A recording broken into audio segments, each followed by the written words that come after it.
સર્વોપરી સ્વામિનારાયણ ભગવાન જય. સ્વામીની વાત.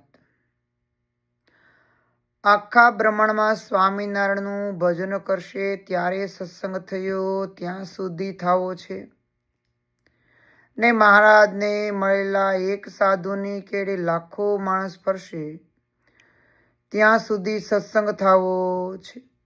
તો વાલારી ભક્તો, સર્વોપરી મહારાજનું નામ આખા બ્રહ્માંડમાં સ્વામિનારાયણનું ભજન કરવા માટે આપણે તો ભજન કરી. આપણે ભજન કર્યા પછી બીજા હરિભક્તોને સ્વામિનારાયણ ભગવાન ઓળખાવી અને એનું મહારાજનું ભજન કરાવી. આવી મહારાજની ઈચ્છા છે. આખા બ્રહ્માંડમાં સ્વામિનારાયણ થશે ત્યારે આપણી ઉપર રાજી મહારાજ થશે ને મહારાજ રાજી થશે પછી મહારાજ આપણને એનું ધામ આપશે.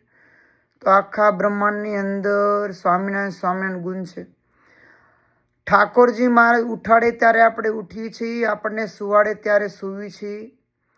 મહારાજની મરજી વગર સૂકું પાંદડું હલતું નથી. તો વાલા હરિભક્તો, એવા સર્વોપરી સ્વામિનારાયણ ભગવાન આપણને મળ્યા છે. ખૂબ ભજન ભક્તિ કરી અને મહારાજને રાજી કરવાનું તાન આપણને હોવું જોઈએ.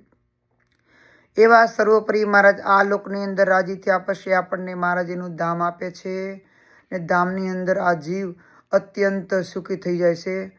84 લાખમાં આ જીવને પાછું આવવું પડતું નથી. તો વાલા હરિભક્તો, ખૂબ કટકો રાખી અને ભજન કરજો. મહારાજ રાજી રહેજો.